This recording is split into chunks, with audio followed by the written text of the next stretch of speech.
Hello everyone, this video will go over Module 10 and 11, which is the end of our poetry units, and this is where you will turn in those 3 poems that you have been working on. So in Module 8 and 9, we practiced poetry elements and you started working on at least 2 poems in order to submit them to the workshop discussion board. Now what you're going to do is take those 2 poems that you have feedback on and make some changes, so draft and improve them, and then submit them. I would consider submitting 1 poem at a time and waiting for feedback from your instructor and before you submit the next poem. That way you can catch errors that you are making and improve your writing as we go forward through the semester.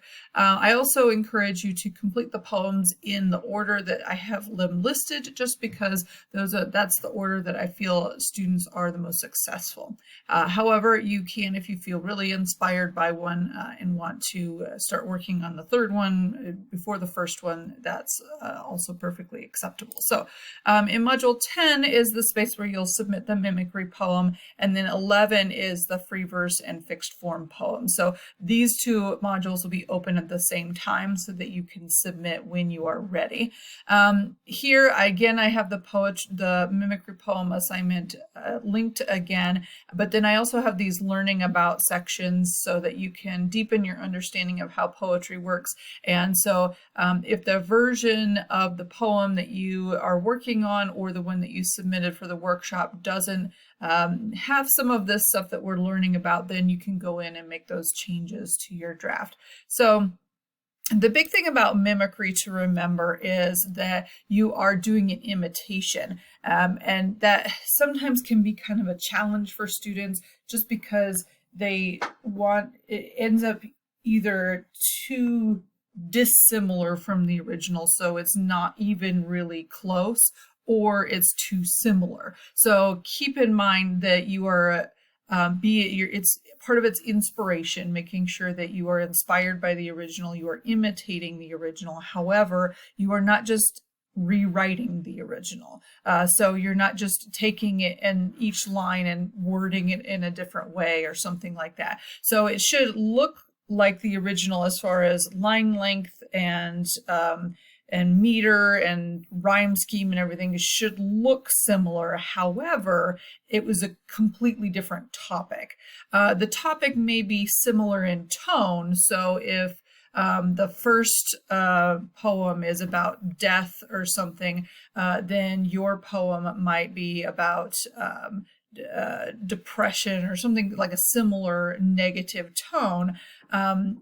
But you may take it and you may do an opposite. And that's actually one of the better ways to do mimicry, because if you mimic the tone, then sometimes you get it too close. And so it's no longer a mimicry, it's a rewording of, or even considered plagiarism because it's too similar to the original. Instead, I really recommend thinking about how can you take this and do something that is either a complete opposite, so you end up making it more like a parody. This is the example here. Lady Gaga's Born This Way and Weird Al Yankovic's Performed This Way.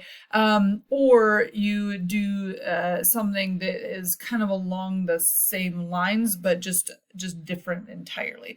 So the tone is similar. So maybe if it's about death, then you write about the changes from fall to winter or something like that. There's a similar idea, but it's in a different shown in a different way completely. So anyway, there's lots of different ways to do mimicry assignments, and there's plenty of examples there. This is where you'll actually submit the mimicry poem. So once you're done with it, you put it there. And then, of course, the self-assessment quiz. Once you have completed the poem, make sure that you take the quiz. Some of you still are not taking those quizzes. You won't have a grade in the class at the end of the semester if you don't take the quizzes.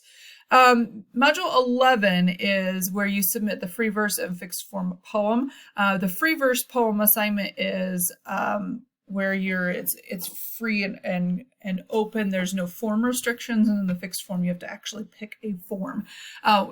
Just as a reminder, for the mimicry poem, make sure that you do include the original that you used, and the fixed form poem, make sure that you tell me which form that you used. I can't grade them otherwise.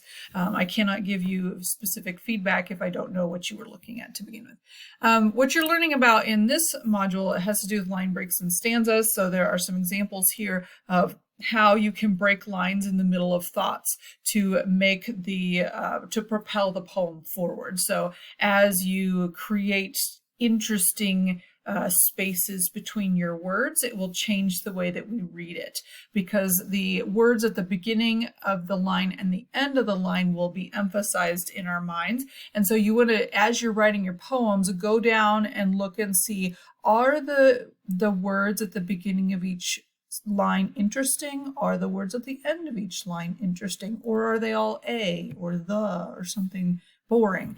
And then try and cut some of those words out so that we start with a noun or a verb as opposed to an article or a preposition or something like that.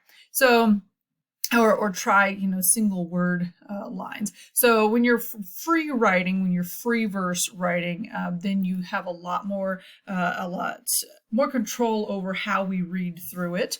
And then the same thing for word choice. It's just similar of what I just said, is looking to see how the end of lines make you think or make you feel, and so how they can be interpreted as somebody reads through, making sure that they're interesting.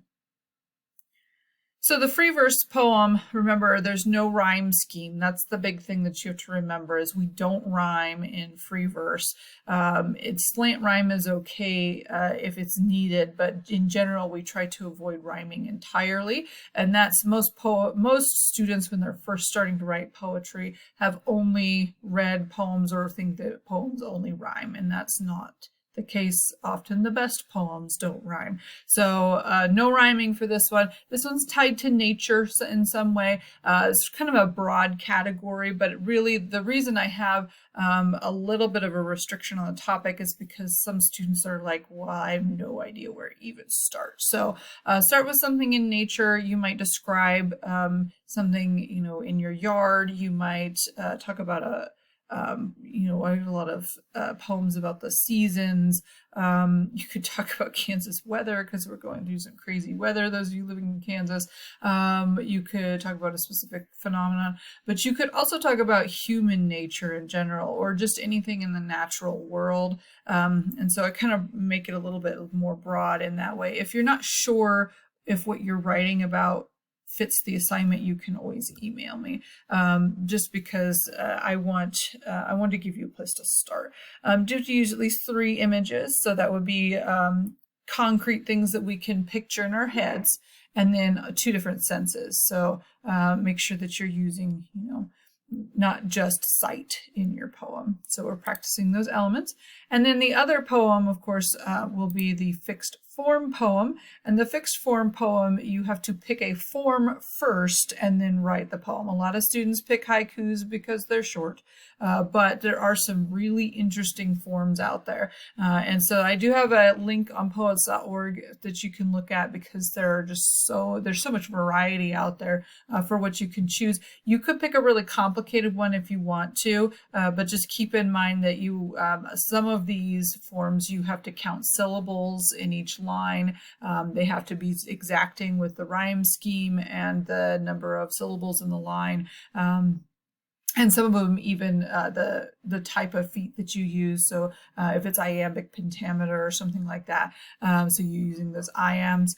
So a lot of that terminology is in the textbook, so you may have to go look some things up before you better understand the form and the restrictions. So for this one, you have to adhere to the form, and then you need to tell me what the form is in the assignment itself. Otherwise, I can't assess what you've written if I don't know what you were writing. So just kind of keep that in mind. This assignment is sometimes a little bit harder just because of the restrictions that you pick for the form. So keep that in mind. It might take you a little bit longer to write that one. So those are the 3 poetry assignments that you will be working on and submitting. And make sure that you get them all done by April 10th. That will be the end of poetry for the class, and we'll be moving on to drama after that point. So hopefully you're doing okay. If you have any questions, of course, please make sure that you send me an email.